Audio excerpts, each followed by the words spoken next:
Bonjour à tous et merci d'être avec nous jusqu'à 14 h. On va recevoir dans un instant deux personnes du Conseil général départemental, comme on veut.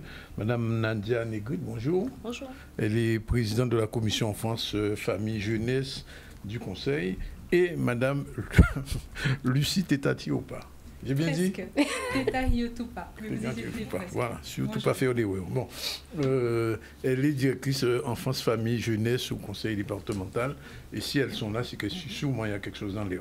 Ensuite, on va recevoir Sylvie Rosier, chroniqueuse, et Assia Bendaouch, qui sera aussi avec nous. Et on va terminer avec Marilène Ferdi et Nancy Duflo, le lundi sur le jour des chroniqueuses. Bonjour, Iman News. Bonjour, Dani. Nouveau hairstyle. Hairstyle. Oui. Différent. C'est mieux comme ça? Je sais pas, on verra. C'est plus facile à coiffer? Enfin, il n'y a rien à faire, donc. On va pas épiloguer sur le sujet. Non, c'est pas le sujet aujourd'hui. Mais voilà. Au niveau de l'actualité, on va parler des journées portes ouvertes qui se sont déroulées à la déchetterie de Petit-Bourg, donc une initiative qui permet de sensibiliser à la gestion des déchets et promouvoir des pratiques éco-responsables. Il sera aussi question de cette journée qui a été dédiée à la fibromyalgie, donc une maladie chronique qui est souvent méconnue. Une façon de promouvoir cette maladie et de mieux informer et soutenir les personnes atteintes de cette pathologie chronique. On parlera aussi de rencontres littéraires mettant à l'honneur les auteurs et les œuvres autour de l'amour, puisqu'on est proche du 14 février. Voilà. Et on parlera aussi d'une conférence qui s'est déroulée sur la problématique agricole, discussion concernant les défis actuels et les perspectives d'avenir pour l'agriculture en Guadeloupe. On ira sur Paris pour parler avec Maurice Cessé et M. Baptiste qui a voté la motion de censure, et il s'agira aussi de parler de la journée de l'alternance organisée par Cap Excellence ce week-end. On commence par la porte ouverte. Oui, la porte ouverte. Donc sur Petit-Bourg, ce samedi, la déchetterie a ouvert ses portes, organisée par la CANBT. Cette initiative visait à sensibiliser les habitants à l'importance du tri sélectif et à la réduction des déchets. On voit un reportage d'Olivier Félix qui a pu voir les coulisses de cette journée.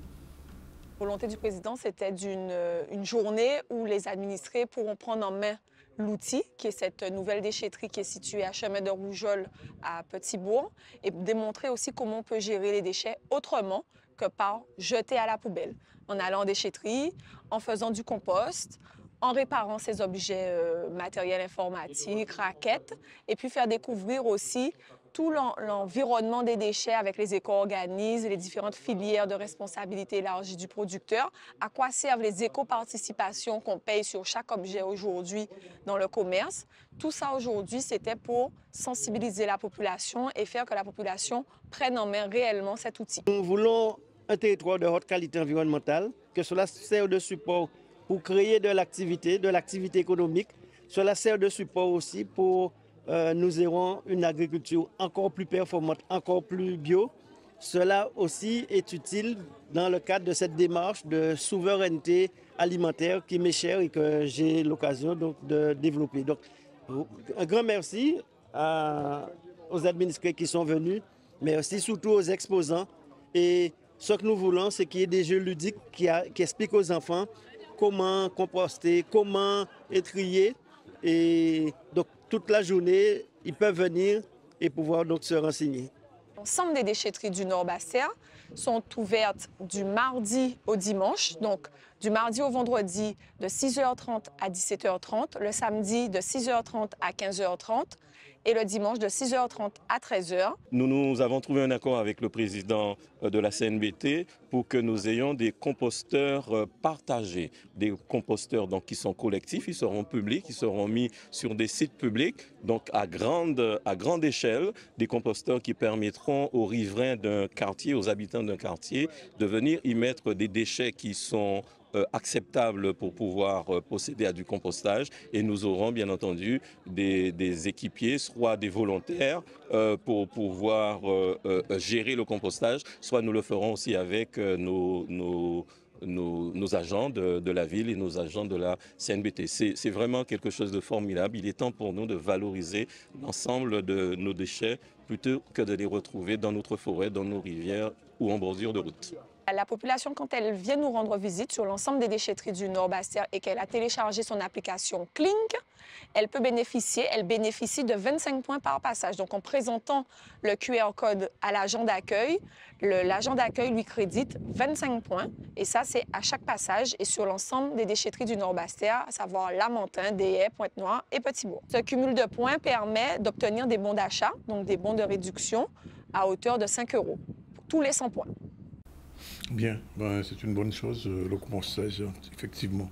Alors, on va se tourner vers nos deux invités, Nadia Negrite et Lucie Teta-Tsupa. Voilà, j'ai bien dit.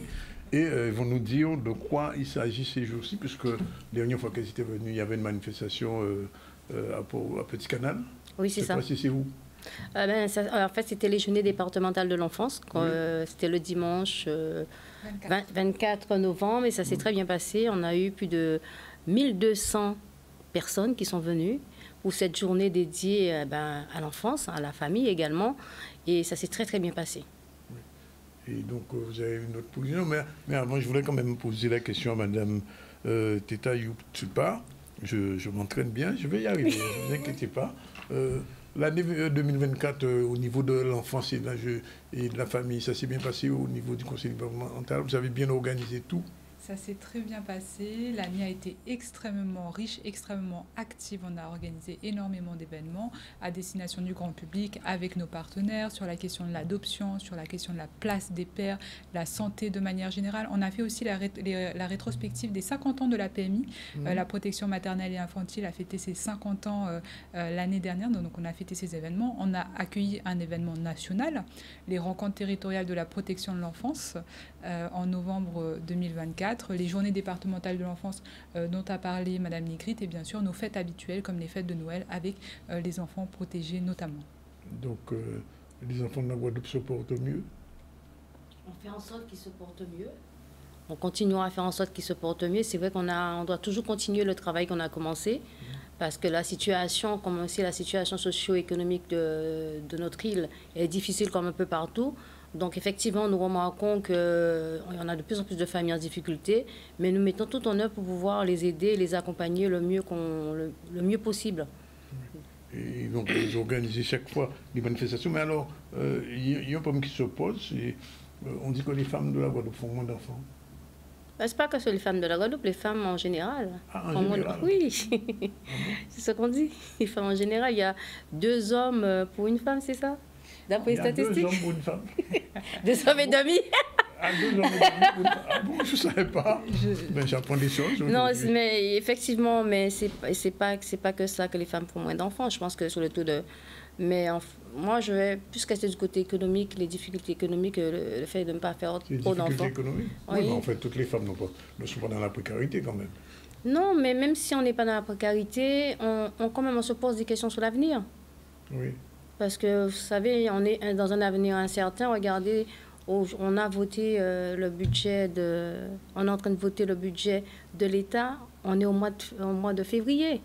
Donc, on doit quand même faire attention à tout ce qu'on fait, même si on a un bon travail.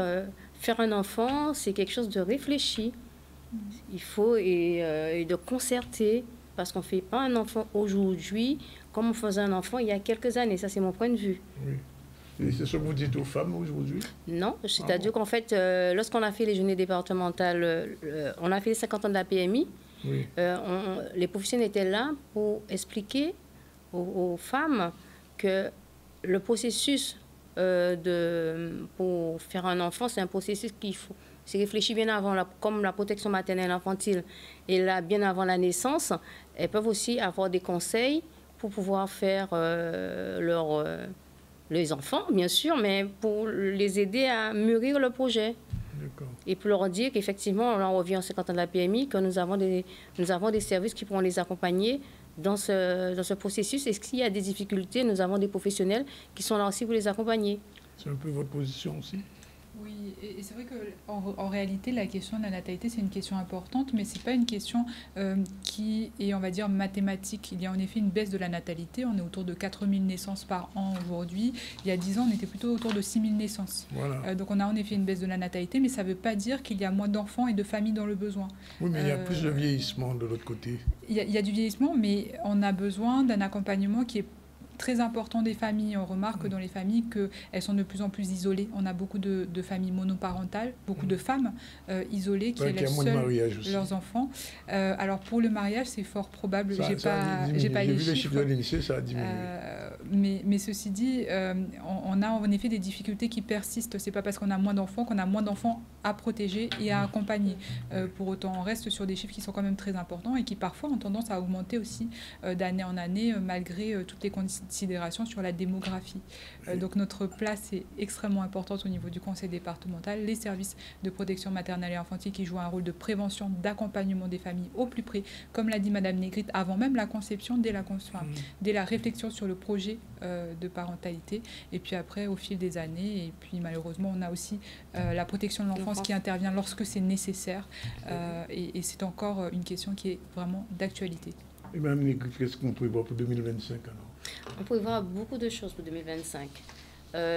Toujours, on va continuer à faire nos séminaires comme on a l'habitude de le faire, par exemple les séminaires de la direction de l'enfance de la DFJ, parce que pour que tous les professionnels se rendent compte qu'on puisse discuter d'un sujet qu'on va choisir, il y a un élément il y a deux séminaires qui se sont déroulés cette année. On a déjà fait un séminaire sur l'inceste au mois de janvier. Et il y a une dizaine de jours, on a formé plus de 400 personnes sur la prostitution des mineurs. Sur la prostitution des mineurs. Prostitution des mineurs.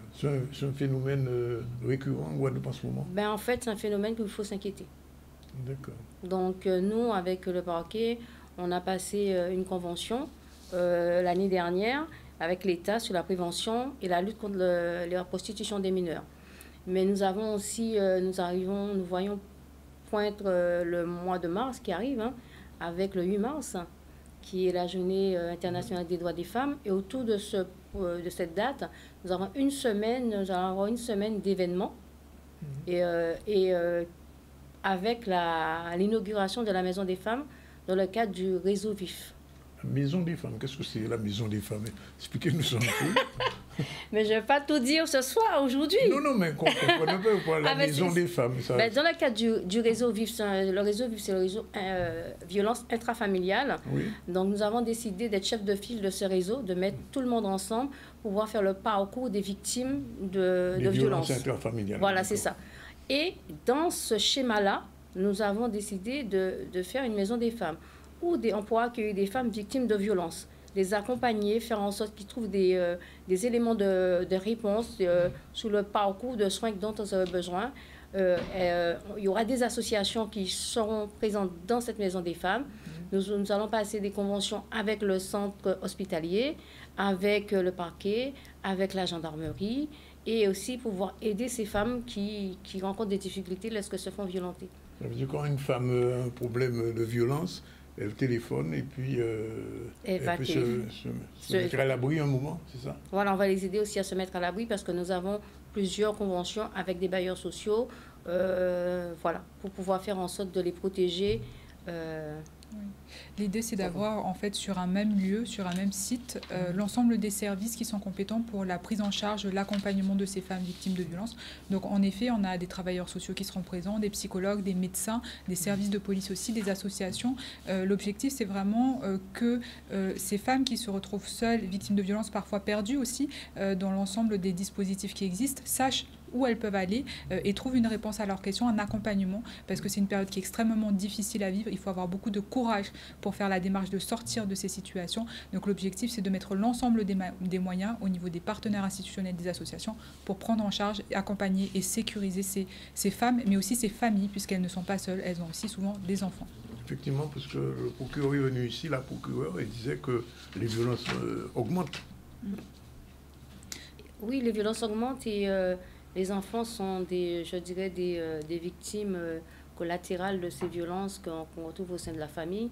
Et nous, c'est vrai que nous avons tout notre rôle à jouer pour pouvoir les protéger et protéger aussi les parents, parce que ça peut être aussi une violence intrafamiliale, mais pas seulement que la maman qui soit violentée, nous avons aussi des pères qui sont violentés. Il ne faut pas oublier, il ne faut pas qu'on oublie ce fait-là lorsqu'on parle de violence intrafamiliale.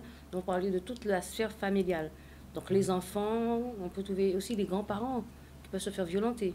Donc, toutes les personnes, donc on a décidé cette année, enfin, depuis 2023, de vraiment faire en sorte que nous, au niveau du département, nous prenions à bras-le-corps ce sujet et faire en sorte d'aider toutes ces personnes qui sont victimes de violences. Elle sera inaugurée quand, cette maison? Avant le 8 mars? Non, le 8 mars. Pour le 8 mars? Oui. Mais alors, concrètement, enfin, je vous pose des questions quand même, puisque qu'on comprenne. Une femme qui subit des violences, elle vient dans cette maison, mais la durée ce sera quoi? En moyenne. Non, c'est pas qu'elle vient pour y rester, c'est-à-dire qu'en fait, nous allons l'accompagner lorsqu'elle va arriver. Il y aura un service d'accueil. Elle va dire qu'est-ce qu'elle va parler de ses... Psychologue, voilà. compagnie. Donc, nous allons avoir du personnel soignant et pouvoir parler. Et puis nous, à côté, comme a dit Lucie, nous avons le procureur, nous avons aussi les avocats pour lui dire exactement comment l'accompagner dans cette procédure. Si on doit faire en sorte qu'elle quitte la maison, parce que bien souvent, il faut sortir, ce qu'on voit souvent, qu'elle sorte de la maison pour pouvoir lui permettre de souffler un peu, le temps que la procédure se mette en place. Parce qu'il y a plusieurs types de violences. Il n'y a pas que des violences physiques, mais il y a des violences aussi psychologiques. Donc, à un moment donné, il faut l'aider aussi à accepter le fait qu'elle soit une victime, mais l'aider aussi à se reconstruire. Et nous sommes là avec tous les dispositifs dont nous avons au niveau du conseil départemental pour les accompagner. Et nous avons beaucoup d'associations en Guadeloupe qui sont aussi là et qui ont aussi des agréments qui aident aussi ces victimes de violences. Pour nous, il s'agit tout simplement dans un seul lieu de faire en sorte que quand une personne arrive, qu'elle trouve des réponses et qu'on puisse lui faire un parcours pour s'en sortir de ce système de violence. Et pour la lutte contre la prostitution des mineurs, c'est plus compliqué? Alors c'est en effet un dispositif qui est assez complexe, c'est un sujet dont on parle peu, qui est peu connu, on ne pense pas que la prostitution touche des mineurs et souvent c'est une prostitution quand ça concerne les mineurs aujourd'hui qui est un petit peu cachée, qui se fait beaucoup avec les réseaux sociaux, donc qui est peu connue de la part des parents ou de l'autorité parentale qui accompagne ces enfants.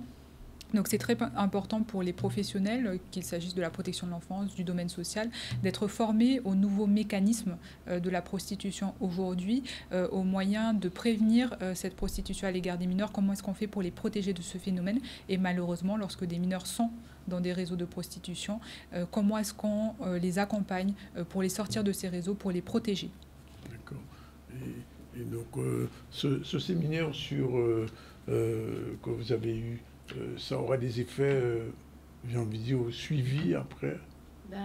Nous verrons sous la suite. Je pense qu'après tout séminaire et toute formation, il y aura aussi une évaluation de nos professionnels pour voir comment ils ont fait, comment ils ont mis en place tous les outils qu'on a mis à leur disposition pour pouvoir suivre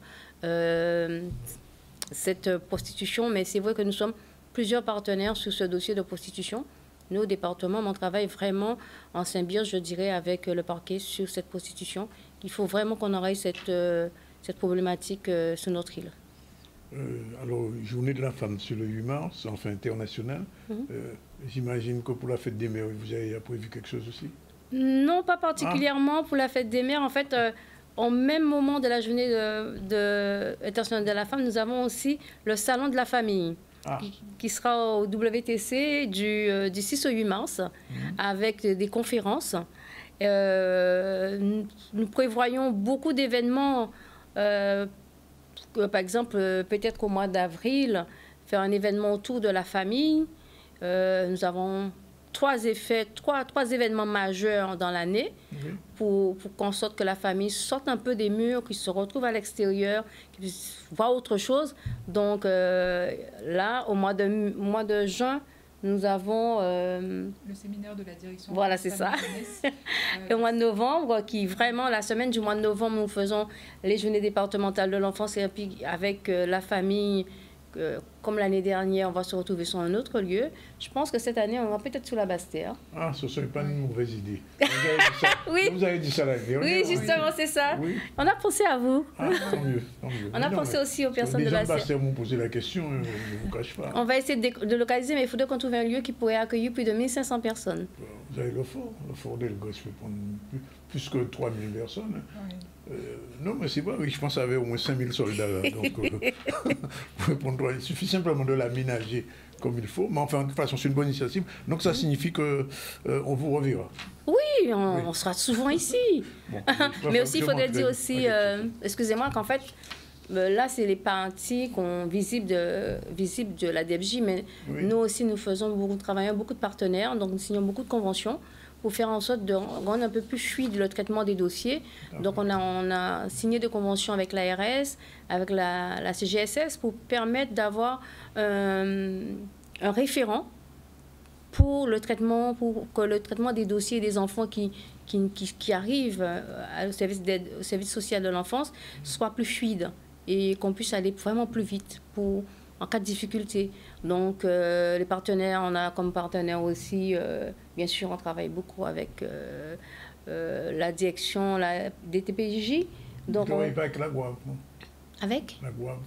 La Guave? Oui, mais oui, c'est Mme François qui est au cabinet. Ah oui, c'est... On travaille beaucoup avec le Guadave. Guadave. Oui, sûr. Guadave fait partie de nos associations, comme je vous disais tout à l'heure. On est des associations qui sont agréées ministère de la Justice. Donc oui, on travaille avec toutes ces associations. Donc on fait en sorte vraiment de signer des conventions pour nous permettre de travailler en symbiose et ne pas perdre de temps. Parce que... C'est vrai que l'objectif des 2 dernières années, c'était vraiment que les services publics, que ce soit le département, que ce soit l'État, que ce soit n'importe quel service public, s'adaptent au public, s'adaptent aux usagers, que ce ne soit pas aux usagers d'être perdus parmi toutes les institutions, parmi tous les partenaires qui peuvent exister sur un sujet. Donc c'est à nous vraiment de travailler le parcours des usagers, de nous coordonner pour leur proposer une offre de service qui soit cohérente et qui soit harmonisée pour justement éviter toute rupture de parcours. Donc c'est un gros travail qu'on a mené depuis 2 ans et qu'on continue à mener. Le travail est vaste. Je me rends compte qu'il y a du pain sous la planche. Oui, et puis nous continuons aussi avec la formation. On a mis en place un plan de formation triennale pour qu'on puisse former tous les acteurs de l'enfance et de la famille, pour être au fait de la législation et pour pouvoir échanger aussi sur nos pratiques. Rien n'a été prévu pour les hommes, non, pour l'instant.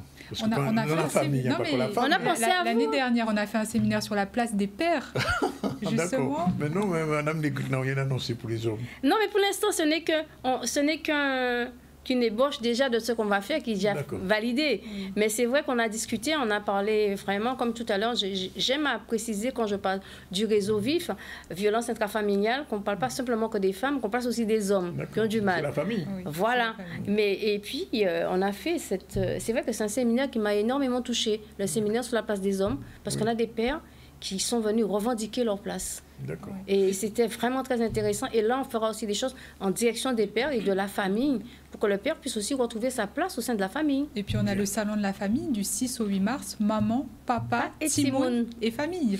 Bien entendu. Tout le monde a sa place. Ok, merci mesdames pour ces renseignements. J'espère que les hommes et les femmes qui vous écoutent seront à ces rendez-vous-là. Alors, le premier rendez-vous, c'est le 8 mars, c'est ça? La semaine à partir du 6 mars. 6 mars, à partir oui, c'est sur toute une semaine. Ça va graviter sur les doigts de la femme. Donc, cette raison qu'il y a le salon, mais il y a aussi tout ce qu'on va faire avant, entre le 6 mars et entre l'inauguration et après l'inauguration, pour parler de tous ces aspects des violences et puis aussi de la maison des femmes et tout. Bien, continuer ce travail, c'est important pour la famille, pour la parentalité et surtout pour nos enfants. Merci mesdames, merci. Merci beaucoup. Lucie. Merci de nous recevoir. On peut faire pour nous recevoir. C'est mieux. Mais non, encore entraînez-vous. Voilà, il est 12h57. On prend la première pause. On se retrouve tout à l'heure avec nos prochains invités, Sylvie Rosier et Assia Sarah. À tout à l'heure.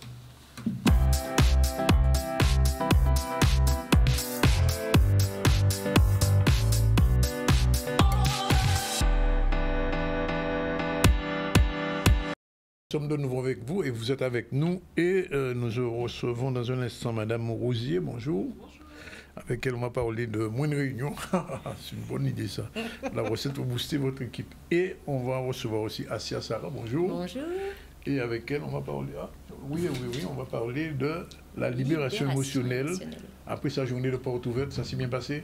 C'est samedi. On va c'est à aussi venir. en parler. Je crois que c'était sur samedi là. D'accord. Samedi bien. qui arrive. Pour l'heure, on fait un petit tour du côté de l'actualité avec la fibromyalgie. Je ne savais pas ce que c'est, on va l'apprendre.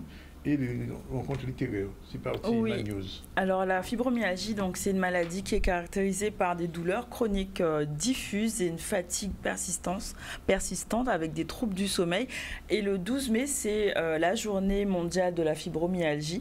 Et il y a des conférences qui sont destinées à sensibiliser le public à cette maladie avant cette journée internationale pour mieux soutenir les patients, les familles et promouvoir une meilleure compréhension de cette pathologie. On voit un reportage de Brian Losbar concernant cette manifestation.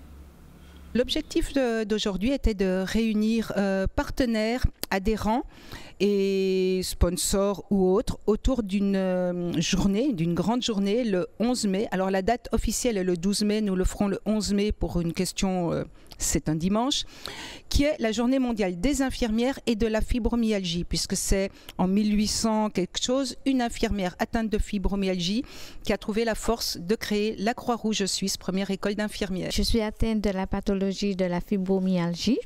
C'est une douleur qui est diffusée dans tout le corps, qui est généralisée, en ce moment, on parle maintenant de cette maladie, mais j'ai été découvert cette maladie depuis 2006. Ça a été détecté en 2006, mais auparavant, j'avais déjà cette maladie. Et c'est des douleurs au quotidien. On dort, on se réveille avec. C'est très intéressant et important parce que justement, ça fait partie des maladies qui sont pas très connues, donc du coup qui rassemblent beaucoup de symptômes qui pourraient s'apparenter ou non à des maladies que l'on connaît. Et donc du coup, de pouvoir entendre le vécu, le type de douleur et surtout le parcours des patientes fait que ça nous permet de voir que déjà, il y a une méconnaissance au niveau médical de la maladie, que c'est encore très peu connu, au même titre que l'endométriose il y a encore quelques années. Et donc du coup, il y a tout intérêt à faire entendre la voix des adhérentes qui sont malades et qu'on puisse en fait aussi nous avoir ce regard du coup en tant que professionnels de la santé et de pouvoir faire les liens ensuite si on a des patients qui ont les mêmes types de symptômes. L'idée de venir à cette journée de la fibromyalgie, ce serait vraiment de pouvoir être en contact avec des personnes qui sont atteintes de cette pathologie, de pouvoir être conscient de leur quotidien, de ce qu'elles vivent ou vivent, parce qu'il y a des hommes aussi qui sont atteints de manière générale, de pouvoir entendre des témoignages, de pouvoir voir aussi ce qui est proposé du coup de manière holistique pour accompagner leur parcours, parce que finalement pour apporter un mieux-être pour leur pathologie, c'est vraiment l'association du regard médical et du regard du coup holistique, et donc de vraiment être de voir et de prendre conscience que cette maladie existe. Pour la population, j'ai envie de vous dire, s'il y a un lieu où être le dimanche 11 mai, c'est bien au domaine de Taonaba, juste après le nouveau CHU, pour une grande journée de découverte de tout ce qui est médecine alternative, handicap invisible et particulièrement la fibromyalgie. Voilà, donc une journée qui s'annonce riche pour les patients atteints de cette pathologie. On va enchaîner avec la mission Régénérescence. Et qui a un lien en fait souvent avec les pathologies, comment se libérer émotionnellement. On va parler de ça avec Assia Sarah tout de suite après le générique. Bienvenue sur la chronique Mission Régénérescence. Mission Régénérescence intervient auprès des familles, auprès des seniors, auprès de la jeunesse et en intergénérationnel. Elle promouvoit la santé, la vitalité au niveau physique, au niveau mental et au niveau émotionnel. Assia Sarah, le 1er et 3e lundi du mois à 13h dans Mission Régénérescence sur ZCL. Super, n'est-ce pas? Rien à dire. On va parler de libération émotionnelle et comment on peut quels sont les impacts justement sur la santé, sur la vie des gens cela peut avoir de se libérer déjà, mais de savoir qu'il y a un poids et que ça peut impacter sur sa vie. Oui, alors on va pouvoir en parler et je trouve que c'est une superbe transition avec la fibromyalgie. Parce que la libération émotionnelle, si tu veux, aura un impact. C'est-à-dire que quand on ne se libère pas émotionnellement, comme par exemple quand on est soignant, on est forcément, tu vois, dans le fait d'aider, dans l'entraide. Et être soignant, ça ne s'arrête pas juste du côté professionnel. Très souvent, on est infirmière aide-soignante, mais on est aussi infirmière aide-soignante à la maison. Donc ça devient un cercle vicieux. Ces problèmes émotionnels font qu'on n'a pas le temps de s'écouter, d'écouter nos émotions. Et du coup, on peut rentrer facilement dans l'épuisement. Quand on n'exprime pas nos émotions, si tu veux, on rentre dans un état de stress.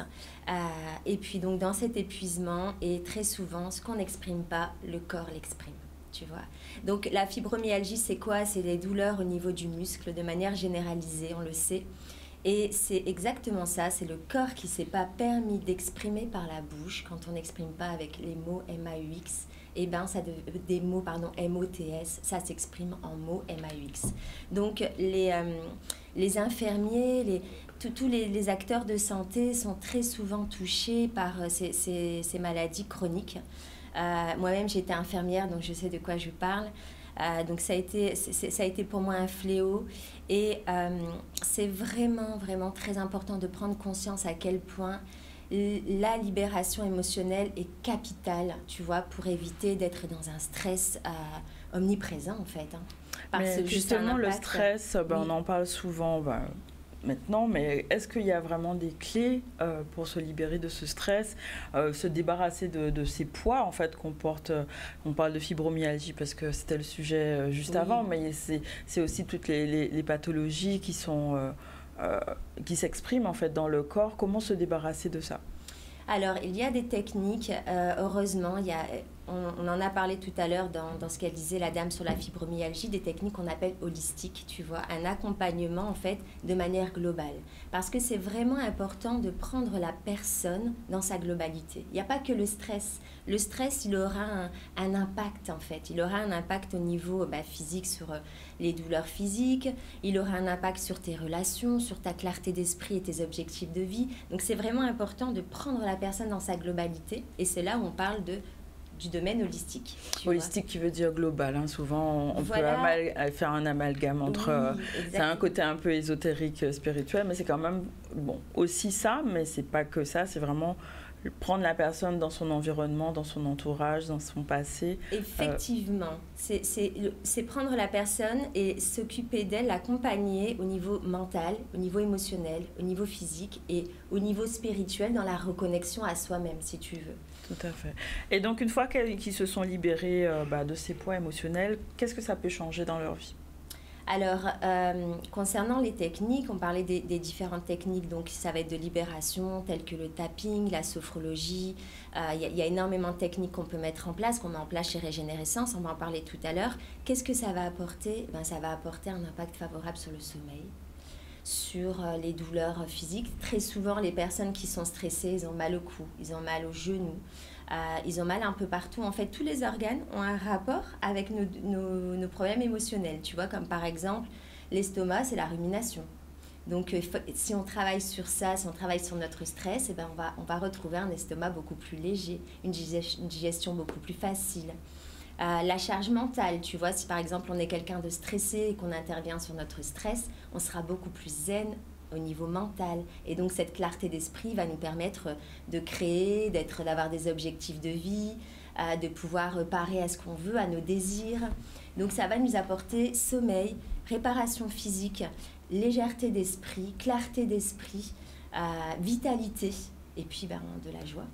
De la joie au niveau relationnel aussi, une amélioration. Ah oui, tout à fait. Au niveau des relations, quand on est stressé, on a du mal à rentrer en relation avec les autres sans pour autant faire part de notre stress. Tu vois, donc ça va être quelque chose qui va être forcément qu'on va véhiculer. Donc on sera beaucoup plus zen pour entrer en relation côté professionnel ou familial quand on est plus zen et qu'on a fait face à notre stress et qu'on a libéré nos émotions. Donc parle-nous un peu du centre Régénérescence, la journée porte ouverte, c'est samedi? Oui, alors le centre Régénérescence c'est samedi 15 février de 9h à 18h. Donc ce centre, ça sera vraiment un centre qui sera axé sur la libération émotionnelle justement, sur la libération du stress, sur toutes les techniques de libération. Vous allez pouvoir y retrouver la sophrologie, des ateliers de libération et de lâcher prise, de la danse libératrice, vraiment axé tout ce qui est aussi pour ceux qui connaissent le breathwork, qui est une respiration de libération. Il va y avoir tout ce qui est... Alors, on ne peut pas parler de libération émotionnelle sans parler de poids physique et émotionnel. Si tu veux, quand on a tendance à être stressé, on a tendance à manger et c'est un cercle vicieux, voilà, compensé par l'alimentation. Donc le centre Régénérescence est aussi un centre où on fait beaucoup d'ateliers autour de cure détox, alimentation consciente, des retraites dans ce sens. Donc voilà, donc journée porte ouverte. On peut s'inscrire, c'est gratuit. Alors vous allez pouvoir vous inscrire. L'idée c'est d'envoyer un message WhatsApp pour qu'on puisse récupérer avec mes collaborateurs vos coordonnées et vous envoyer les modalités d'inscription en remplissant un petit formulaire et en fait ça permet de vous positionner sur les différents créneaux. C'est ouvert à tout le monde, seniors, c'est inclusif. Enfants.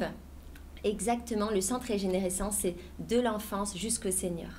Donc voilà, le numéro, attendez, 28 57 18. Donc 06 86 28 57 18. N'hésitez pas à vous inscrire, je sais qu'on sera nombreux.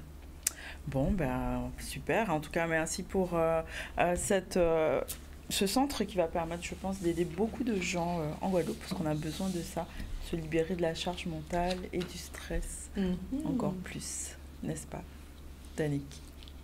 Non, mais j'écoutais, comme je suis jamais stressé. Mais non, je suis jamais stressé. C'est magnifique. Ouais, non, mais enfin bon. Tu libères tes émotions. Je voulais venir quand même voir comment ça se passe. Il y a aussi tout un axe sur le bien-être, on n'en a pas parlé. Oui, il y a tout un axe sur le bien-être, tout ce qui est autour de la massothérapie, la sophrologie, voilà, ça apporte du bien-être. Il y a tout un vraiment... De toute façon, il faut venir à la journée porte ouverte comme ça, voilà, je ne vais pas spolier. JPO, voilà, c'est noté, le 15 février, c'est ça. À partir de quelle heure? De 9h à 18h. Voilà, l'idée, c'est vraiment d'envoyer un WhatsApp au 28 57 18 et comme ça, on vous enverra la modalité d'inscription. 13h14, même 13h15, deuxième chronique, celle-ci avec Madame Rosier. Bonjour, Madame Rosier. Et on va parler de quoi, Madame Rosier? D'optimiser ses réunions. Bien, après le générique.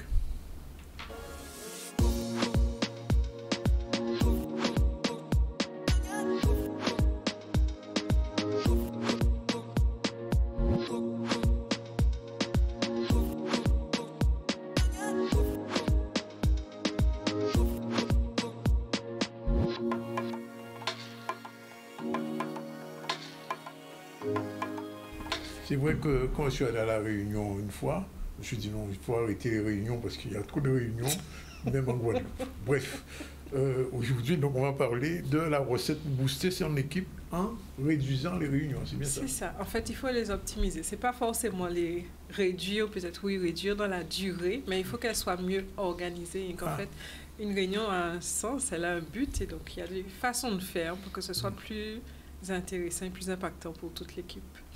Il y a une moyenne pour une réunion, une durée d'une réunion à peu près?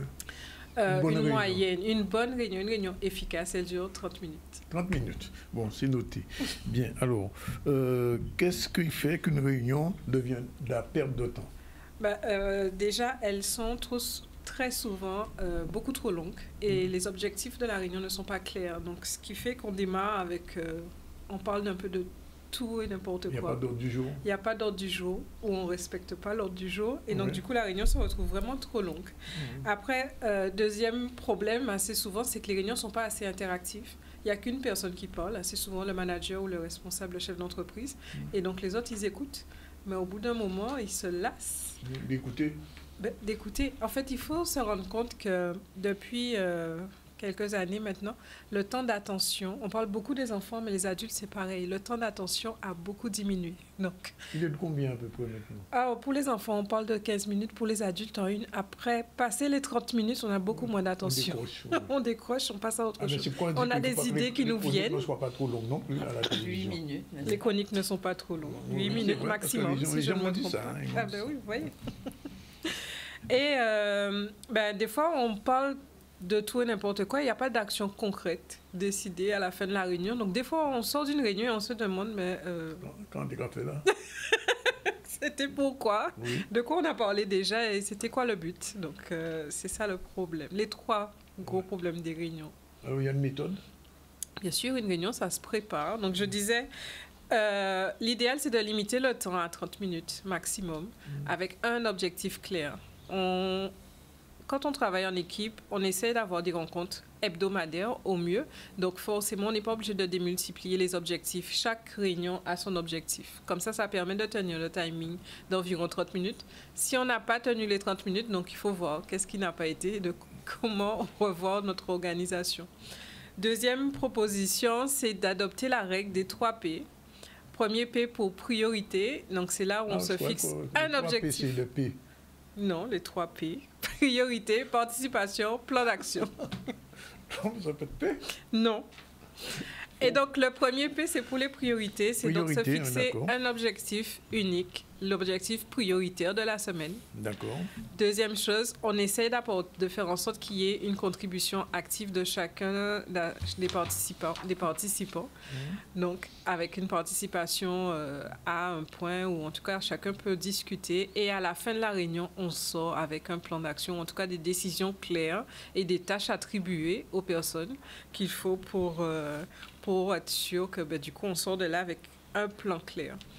Après, on peut changer le format des réunions. Il y a un format, tu en as parlé la semaine dernière, le stand-up meeting. Oui. Ça dure là beaucoup moins longtemps, donc c'est 15 minutes maximum. Et là, c'est une réunion debout avec l'ensemble de l'équipe. On échange rapidement, toujours sur un seul point, et on prend une décision. Donc, 15 minutes debout avec l'équipe. Ensuite, on peut avoir un mode tour de table rapide. On commence avec chacun à 1 minute pour dire ce qui est important pour lui. Et puis, du coup, comme ça, on échange dessus.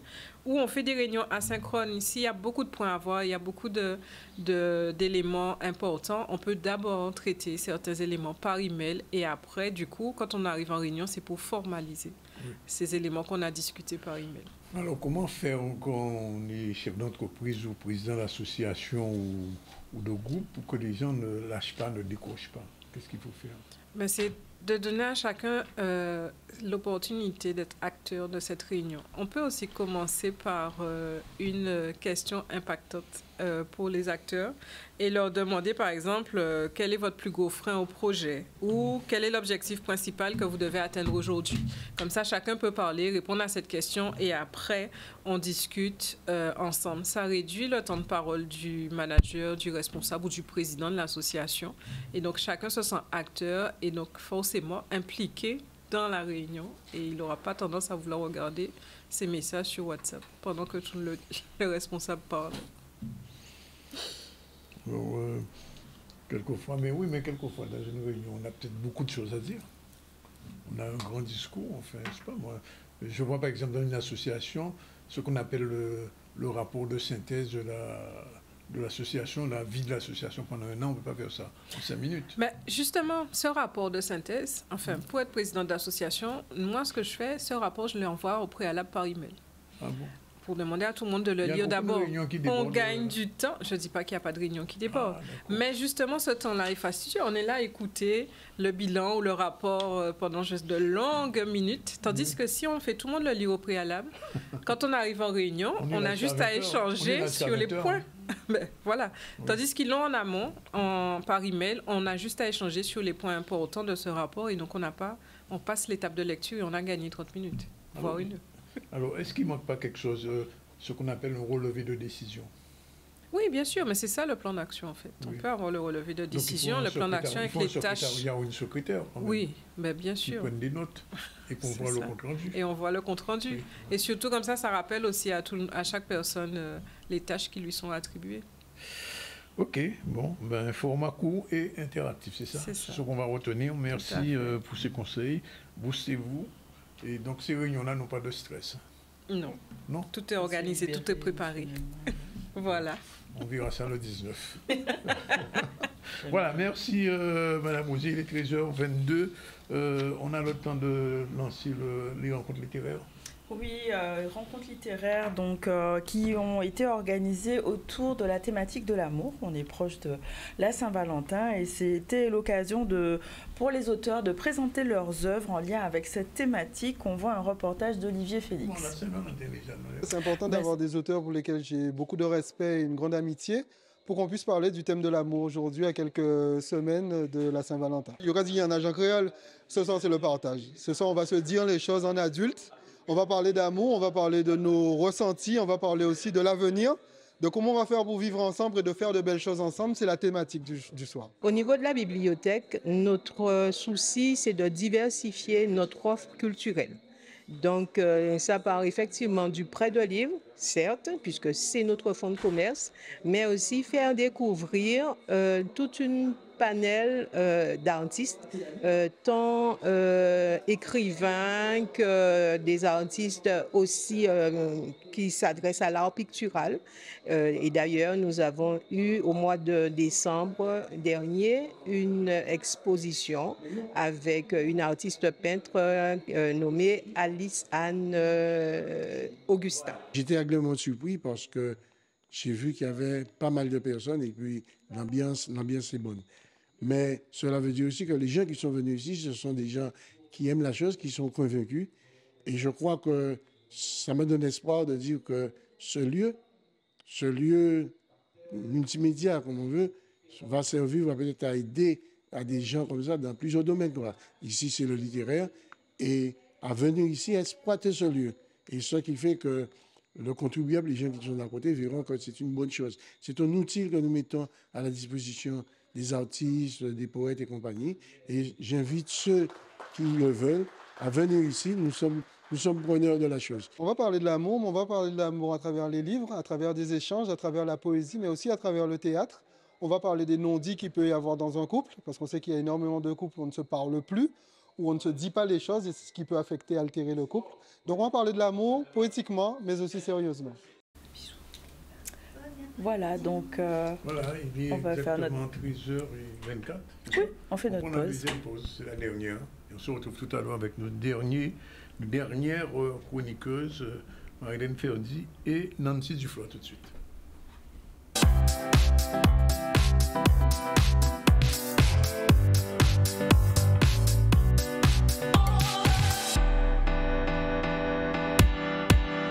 Voilà, c'est la dernière séquence du ZCL News. On va recevoir dans un instant Nancy Duflo, bonjour. Bonjour. Elle est de retour, avec sa chronique, c'est comme ça. Et on va recevoir aussi Marilène Ferdi, bonjour. Bonjour Danick. Qui arrive le jour même où le président de la République française fait une grande réunion sur l'intelligence artificielle avec la Chine et montrer que la France est totalement en retard. Bien, on va revenir à l'actualité. Oui, on va parler de cette conférence sur les problématiques agricoles. Donc, on sait que l'agriculture en Guadeloupe fait face à de nombreux défis concernant les changements climatiques, les maladies sur nos cultures et les enjeux économiques. Et justement, une conférence dédiée à ces sujets a eu lieu récemment, permettant à de nombreux protagonistes de parler des solutions possibles. On voit un reportage de M. Hachi, qui était parmi... Nicolas Hachi, qui était parmi cette conférence, et on voit les coulisses. La Guadeloupe n'est pas du tout indépendante pour sa nourriture. Elle importe une bonne partie de sa nourriture. La totalité du lait, enfin, allez, 80% de la viande, 50% des fruits et légumes. Donc évidemment qu'elle peut mieux faire. Alors, ceci dit, ne nous illusionnons pas. La Guadeloupe est trop petite pour nourrir 370 millions de Guadeloupéens. C'est pas grave, il y a d'autres pays qui font ça. Hein. Le Japon ne peut pas nourrir le Japon, l'Angleterre ne peut pas nourrir l'Angleterre, la Suisse ne peut pas nourrir la Suisse. Et donc, en plus, comme vous n'avez pas beaucoup d'industrie, une bonne partie de vos terres sont pour faire des produits agricoles que vous vendez pour avoir de l'argent pour acheter de la nourriture, hein. Le rhum et la banane. Donc, il faut sûrement rééquilibrer tout ça. La sécheresse devient de plus en plus forte. En période d'hivernage, chez nous, eh qu'est-ce qui se passe? C'est que nous avons de plus en plus de pluie, nous avons de plus en plus d'ouragans qui s'abattent sur nous avec de très fortes intensités.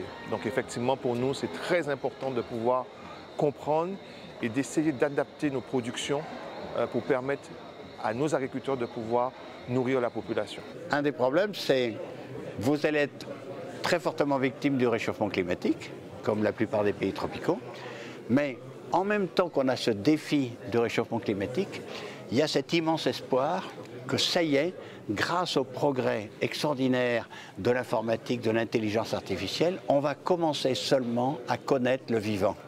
On va commencer à connaître les à peu près 240 millions d'êtres vivants qu'il y a sous chaque mètre carré. Et donc, on va pouvoir passer des alliances avec la nature parce que c'est seulement maintenant qu'on va commencer à la connaître. Donc, il ne faut pas se tromper de révolution agricole. Il ne faut pas augmenter la production avec des tracteurs, etc. Il faut faire de l'agroécologie moderne, c'est-à-dire très précise, avec les nouvelles connaissances extraordinaires qui arrivent et qui vont permettre une agriculture beaucoup plus fine, beaucoup plus moderne. Que la population continue à nous soutenir, puisque c'est pour elle qu'on travaille. On ne travaille pas spécialement pour nous. On a certes nos parents à nourrir, nos enfants à nourrir, nos charges et autres. Mais c'est surtout que la population puisse continuer à nous soutenir en achetant nos produits. Voilà, soutenir l'agriculture locale pour assurer la pérennité, ça c'est important, surtout avec notre économie actuelle. On va aller en direction de Paris, voir un reportage de Maurice Cessé et de Christian Baptiste qui a fait un vote pour la motion de censure, un vote de conviction et de résistance, selon ses dires. On voit son interview. C'est une décision tout à fait logique. Dans vos micros, dans vos colonnes, j'ai toujours, dès le départ, j'ai toujours dénoncé la politique de Macron, déjà. Ensuite, on a vu les résultats en 2022, où il n'y a pas eu de majorité absolue. 2024, où encore nous avons continué à avoir cette politique, cette coalition macroniste de droite, et donc on y est toujours. Bon, je vois que j'étais sur la loi, on est en train de discuter de la loi de Mayotte, et je crois que M. Darmanin, ministre actuellement, garde des Sceaux, dit voilà, mais nous avons fait, c'est cette majorité ici. Quelle majorité ici qui existe voilà. Donc c'est bien pour vous montrer que inconsciemment, c'est que voilà.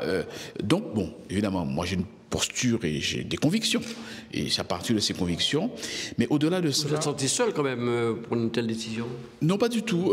Pas du tout. Je n'avais pas de pression. Je n'avais pas de... justement, lorsqu'on prend une décision, il faut la prendre seule. Et ne pas forcément dire, voilà, oui, le groupe socialiste auquel j'appartiens, dont je suis apparenté, oui, je dis, ouais, je suis comme un seul homme. Mais justement, cette décision, il faut savoir et la prendre seule. Et la prendre seule, c'est être aussi en accord avec sa conscience, en accord avec ses convictions, en accord avec aussi ce qu'on croit. Il y avait l'hypothèse de dire, en tout cas l'argument de dire, oui, mais il faut que la France ait un budget. Oui, d'accord, il faut que la France ait un budget, mais la France aura toujours un budget, en tout état de cause. Je crois que lorsqu'il faut marquer le coup, il faut marquer le coup, mais néanmoins, je continuerai à dire qu'il y a un certain mépris, notamment par rapport à des territoires océaniques, et nous serons toujours debout par rapport à ça, et je ne me suis pas du tout senti seul. Pourquoi? Pour une raison très simple, c'est que je me suis fait l'écho de l'électoral, de la souveraineté populaire, donc on n'est pas seul. Et le retour que j'ai, justement, beaucoup de retours que j'ai eu pour me donner raison dans ma démarche, et je crois que d'autres élus, rapidement d'ailleurs, maintenant vont dire oui, mais la prochaine motion, nous allons voter. Mais il fallait déjà marquer le coup dès maintenant. Voilà, Christian Baptiste. On termine ? On termine avec cette journée vers l'emploi et l'alternance qui s'est déroulée ce vendredi, organisée par Cap Excellence. C'est un reportage de Stéphane André qui était parmi eux.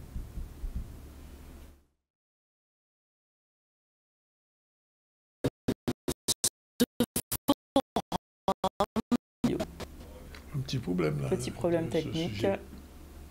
Qu'on va sûrement passer tout à l'heure. Bon, s'il y a un petit souci, on verra ça tout à l'heure. Pour l'instant, on va venir à la chronique aussi comme ça. Générique, c'est parti. Bonjour Nancy.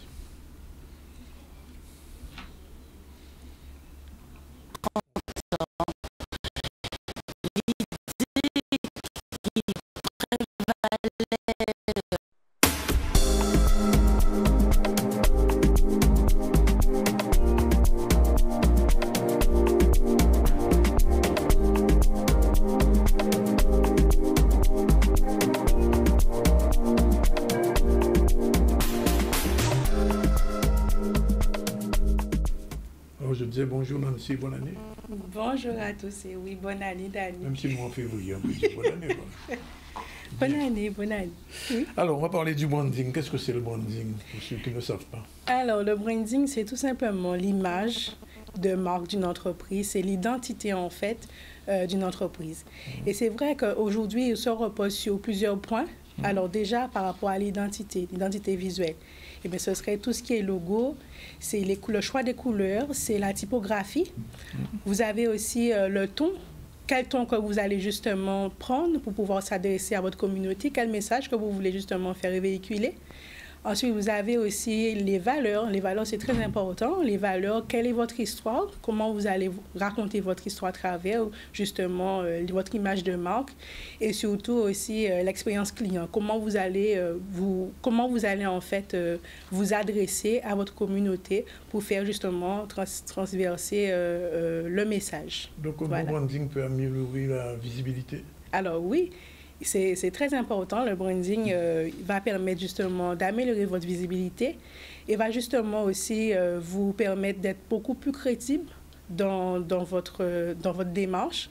C'est-à-dire avec un logo qui est percutant, va donner en fait de la confiance. Si, par exemple, vous mettez en place, vous racontez votre histoire. En racontant votre histoire, vous allez justement permettre à votre communauté de comprendre qui vous êtes. Et surtout, si vous allez dans une démarche pour pouvoir justement faire en sorte que votre client puisse comprendre encore mieux votre identité. Et c'est comme ça. C'est-à-dire que, comme dit la chronique, c'est comme ça. Il y a des choses à respecter et justement, le branding va vous servir à ça. Alors, comme tu es un vieux habitant, l'exemple le plus facile pour toi, c'était... Alors, oui. Alors, oui, j'ai un exemple. Donc, j'ai montré un petit peu qu'est-ce que c'est le branding. Par exemple, sur Instagram, vous avez le avant et le après. C'est très important de pouvoir axer de montrer votre identité à travers tout ce qui est couleur, à travers faire des bons choix, surtout pour raconter votre histoire. Et vous avez vraiment des étapes à respecter pour justement avoir un bon branding. Et c'est vrai que là, en donnant l'exemple de Café Cholette aujourd'hui a un logo qui est captivant et accentue justement sa communication en mettant en avant la tradition, en mettant en avant tout ce qui est culture, la fabrication du café en Guadeloupe. Et à travers une communication qui est très travaillée sur les réseaux sociaux. Et ça me fait penser, même avec Fiona, ils ont mis une stratégie en place pour justement donner plus d'informations. En fait, ils ont fait en sorte de transmettre en fait les valeurs et surtout en nouant en fait les liens par rapport à ce qui s'est passé avec Fiona, avec les habitants pour Café Cholette. Alors, quand une entreprise, une marque veut changer son branding ou améliorer son branding, ça commence par quoi exactement? Alors, ça va commencer déjà par l'identité visuelle, comme je l'ai dit tout à l'heure, avec le logo, la charte graphique, ensuite le ton, le message, et puis en fait, vous allez ensuite mettre en place une stratégie de communication. Donc, vous avez en fait mettre en place un certain nombre d'actions pour justement communiquer au mieux et avoir justement une bonne image de marque pour votre entreprise. Et voilà. Si l'entreprise est au démarrage, elle commence? Alors, si l'entreprise est au démarrage, et c'est vrai qu'il y a une erreur que je peux faire remonter assez souvent, c'est-à-dire que lorsqu'on démarre, une petite entreprise démarre, et ça me fait penser à des chers téléspectateurs qui me regardent en ce moment. Ah bon? Oui, j'en ai qui me suivent.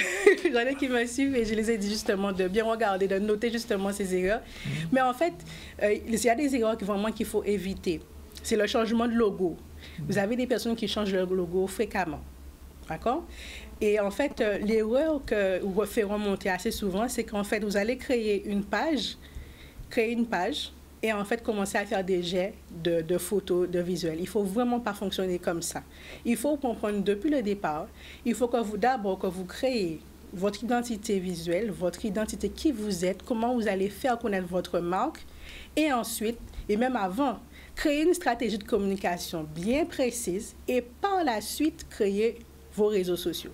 C'est vraiment comme ça que ça fonctionne. Il y a des gens qui font vraiment le contraire et je tenais à dire ça aujourd'hui. Oui. Il ne faut pas être trop axé sur la vente non plus. Oui, il ne faut pas être axé sur la vente. Et en fait, être trop axé sur la vente, justement, ça va un petit peu, si je peux me permettre, ça va un peu fatiguer votre communauté. À force de communiquer sur des promotions commerciales, faire des promotions dans votre entreprise, ça va un petit peu fatiguer. Alors, il faut vraiment trouver le juste milieu. Et c'est 80% de visuels, de contenus qui sont engageants. Racontez votre histoire. Quelle est l'image? Quelles sont les valeurs que vous voulez apporter? Et justement, on va en parler tout à l'heure concernant les valeurs. Et vous avez aussi surtout le fait de pouvoir, en fait, excusez-moi, que vous allez justement, en fait, 80%, comme je le disais tout à l'heure, de contenu engageant, et vous avez 20% par rapport à la vente. Donc, c'est ce qu'il faut savoir. Il faut se mettre dans la tête que c'est vraiment partager ce qui vous est. Voilà. Et qu'est-ce qui marche le mieux? Alors, en termes de valeur, ce qui fonctionne le mieux, c'est vraiment d'être authentique. C'est-à-dire être vrai.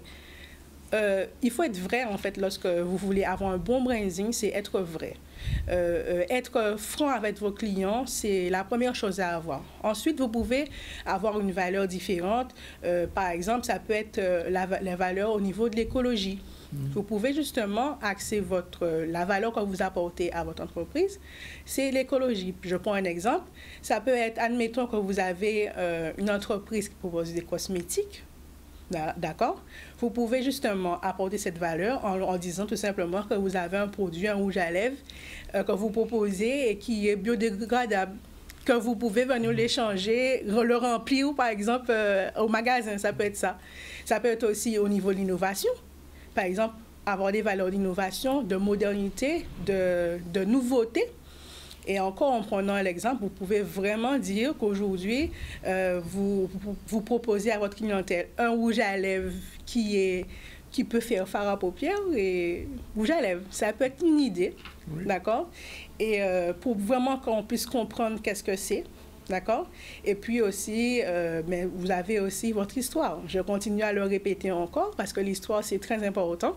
Raconter une histoire, qu'il y ait une histoire derrière une marque, c'est ce qui va permettre justement d'avoir des clients. D'accord? Si vous n'avez pas d'histoire et que vous mettez qu'à vendre, il faut d'abord en fait susciter le besoin chez votre consommateur, votre potentiel client, pour qu'il puisse avoir envie d'acheter chez vous. Et donc, les gens qui pensent que le branding sert seulement à la visibilité, non. Alors, le branding va vous permettre d'acquérir de nouveaux clients, c'est vrai. Mais il faut savoir qu'il y a un rôle crucial sur la fidélisation et sur, en fait, sur la fidélisation et sur l'expérience de votre clientèle. Il faut, tout d'abord, vous devez impérativement créer un lien avec votre client. C'est-à-dire, vous allez créer un lien, vous allez maintenir cette connexion avec votre client. Vous devez aussi lui offrir une expérience inoubliable, une expérience mémorable pour qu'il puisse avoir envie de revenir chez vous. Vous devez aussi soigner votre service après-vente. On en parle, service après-vente, il faut pouvoir soigner pour qu'il puisse trouver que vous êtes engagé envers lui. D'accord? Et vous avez aussi, par exemple, comme je le dirais tout le temps, la communication, le bouche à oreille, c'est quelque chose qui fonctionne très bien. Vous pouvez demander à vos clients de recommander vos services et à travers justement votre branding, vous pouvez inclure ces valeurs. Voilà. Tout dernier conseil avant de se quitter?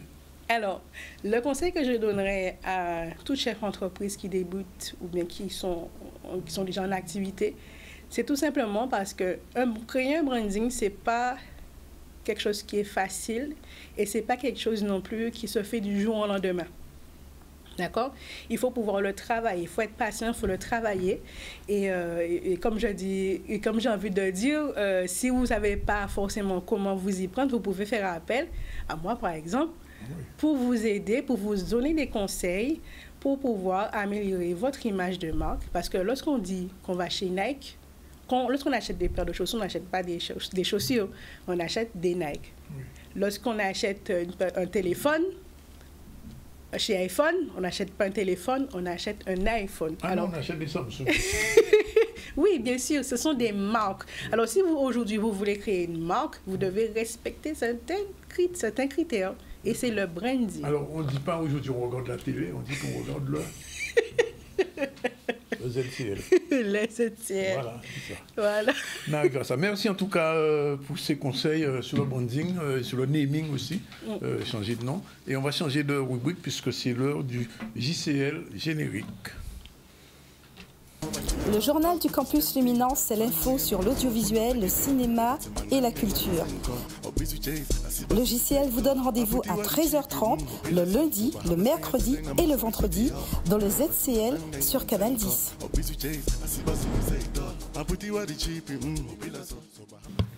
Marilène, bonjour. Quand la réalité dépasse la fiction, ça veut dire quoi? Alors déjà, je vais quand même, faut donner à César ce qui appartient à César. C'est une citation que j'ai empruntée à Mark Twain.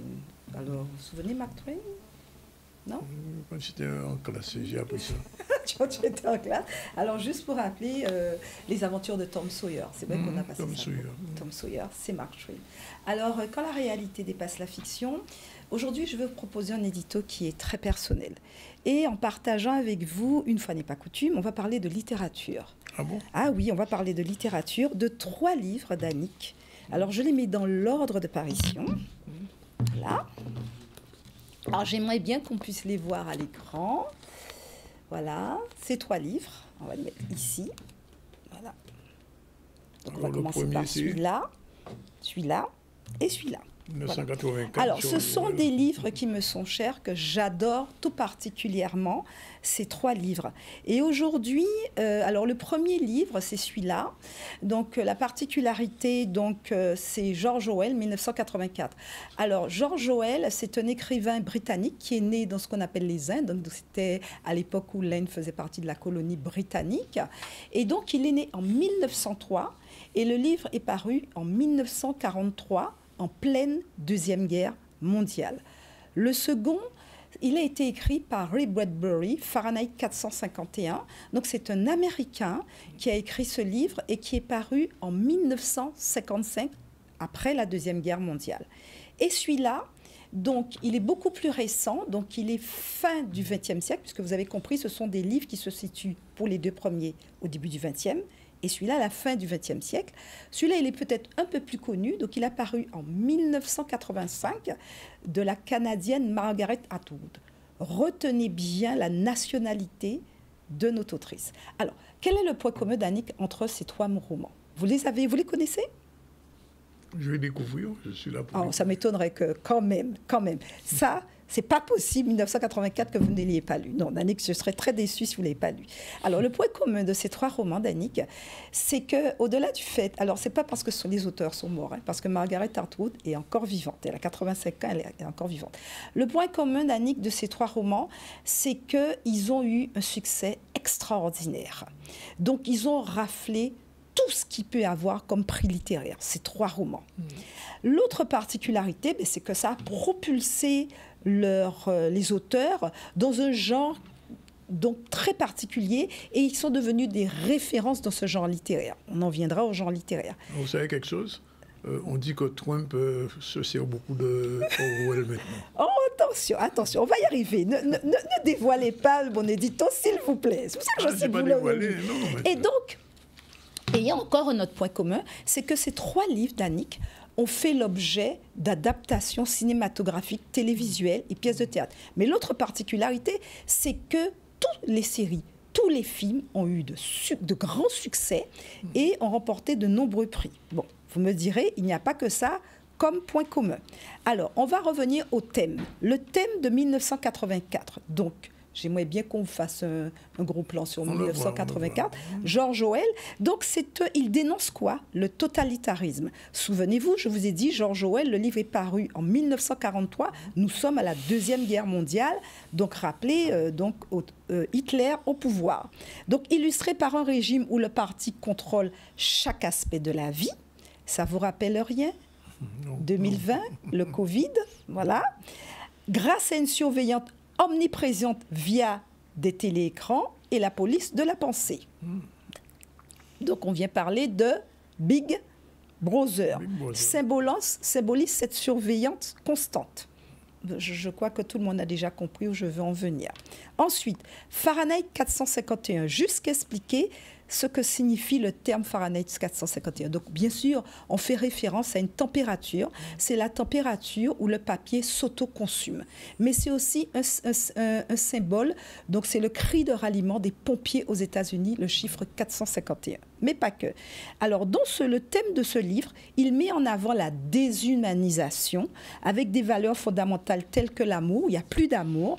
L'intelligence humaine est complètement en déclin. Vous voyez, quand on dit avec l'intelligence artificielle, l'objectif de ces grands patrons de la tech qui veulent que l'intelligence artificielle supplante l'intelligence humaine, voilà, on peut se poser la question. Les citoyens se contentent de l'opinion officielle et même les gardiens de la vérité, tels que vous, donc on veut faire référence, bien sûr, au contre-pouvoir, eh bien, sont manipulés par un système autoritaire. Rappelons-nous les dernières élections de Trump avec le rôle qu'a joué X dans ces élections, mais regardons plus près de chez nous, Danick en France, avec le rôle que joue C8. On n'est plus dans des faits, mais on est dans de l'opinion. Vous allez nous expliquer. Pas même. Va plus loin. Et en fait, le dernier, Margaret Atwood, qui est, je pense que vous avez déjà vu la série ou le film à la télé, La Servante écarlate, décrit une théocratie totalitaire où les femmes sont réduites à l'état de propriété. Son récit interpelle sur le pouvoir, le contrôle social, les droits individuels, s'inscrivant dans la même lignée de la dénonciation des abus du pouvoir. Et bien sûr, je veux faire référence à quoi? De ce qu'on appelle les trade drives. Vous avez entendu parler de ces fameuses trade drives, donc qui ont soutenu MAGA, Make America Great Again, le parti de Trump, ces dames qui prônaient que les femmes doivent arrêter de travailler, elles doivent retourner à la maison, on les voyait magnifiques, bien habillées et soutenues, et elles doivent faire des bébés, mais pas n'importe quel bébé, hein. Il faut repeupler une type d'Amérique bien précis, laquelle, Danick? C'est caucasiens qui vont faire. Voilà, voilà, donc vous voyez où on veut en venir. Alors le point commun, c'est le genre littéraire. J'adore ce genre littéraire. C'est un genre littéraire futuriste, donc j'aimerais bien qu'on voit le flyer. Voilà, c'est la dystopie. Donc vous voyez les films, donc j'ai choisi les couvertures originales. La dystopie, c'est quoi? C'est 3 critères. Alors, le marqueur d'une dystopie inclut la mise en scène de sociétés qui ont sombré dans des excès, dans des contextes où la liberté individuelle est écrasée par un pouvoir autoritaire. Ces romans nous mettent en garde contre l'avenir tout en signalant les dérives possibles. Donc, une société de consommation, je crois que c'est clair, on est en plein dedans. Le développement de technologies exponentielles, avec le sommet de l'IA qui se tient aujourd'hui et demain, je pense que c'est clair pour tout le monde, même si la France a un fossé s'est creusé, et bien sûr un nationalisme exacerbé. Et donc, Danick, George Orwell, il est décédé en 1950, mais il nous a dit une chose très importante. Il nous a dit dans son dernier roman, « Faites en sorte que cela ne se produise pas. Cela dépend que de vous. » Donc, il nous invite à rester vigilants face au danger de l'autoritarisme. Danick, vous vous souvenez mon thème de mon édito? Quand le futur attrape la réalité. On va finir comme ça. On file aux États-Unis, dans le Texas. À la rentrée 2025, nous aurons dorénavant des écoles où il n'y aura que des intelligences artificielles, plus de professeurs.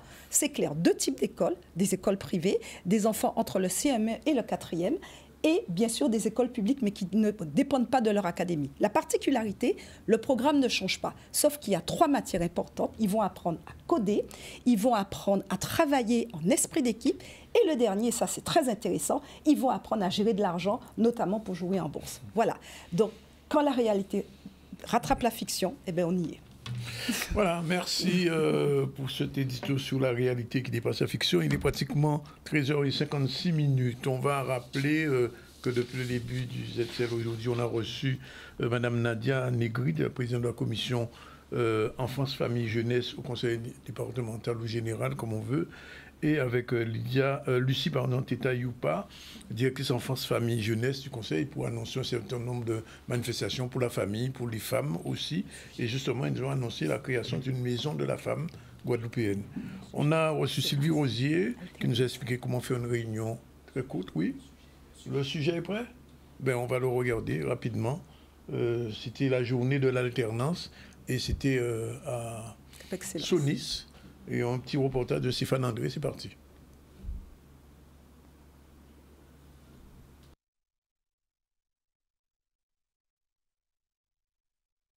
Ans, et même jusqu'à 30 ans. L'idée qui prévalait avec les organisateurs, mais ils sont extrêmement nombreux, dont l'ADETS, dont France Travail, dont le CAVA, dont il y a plus de 30 organismes sur ce forum. Et l'idée, c'était de rapprocher l'offre de services, soit des entreprises, soit des organismes de formation d'alternance, des habitants. Donc, en se disant que peut-être la démarche d'aller à Jarry pour trouver quelle est la bonne entreprise de travail temporaire, l'idée c'était plutôt de faire venir l'entreprise de travail temporaire dans les quartiers. Idem pour la formation ou l'alternance. Souvent les jeunes cherchent une entreprise pour pouvoir faire leur stage. Et l'alternance, c'est pas si facile, on croit que c'est facile, mais au-delà de la formation, il faut aussi trouver des entreprises qui vous accueillent. Donc c'est un petit peu la démarche d'aujourd'hui, de créer un espace de médiation, un espace de rencontre, un espace d'échange entre des habitants d'un quartier et des organismes ou des entreprises. La journée m'a enrichi, j'ai pu apprendre beaucoup de choses et voir toutes les possibilités qu'il y a pour différents métiers. C'est donc la fin de ce ZCL, je le dis. On a reçu Nadia Negrité, Lucie Tétayoutpa, Sylvie Rosier, Assia Pousson. Journée porte ouverte. La porte ouverte, c'est important. On a reçu aussi Nancy Duflo qui est de retour. Merci d'être revenu, de parler du branding, c'est important. Et on a terminé avec Marilène Ferdi, qu'on a en réalité a dépassé la fiction autour de 3 ouvrages qu'il faut avoir lus. 1984, 451 et La femme écarlate. La servante. La servante écarlate, voilà. Les sujets du jour. On a parlé des portes ouvertes de la déchetterie pour sensibiliser à la gestion des déchets. Et c'est aussi question de cette journée dédiée à la fibromyalgie, donc une maladie chronique souvent méconnue.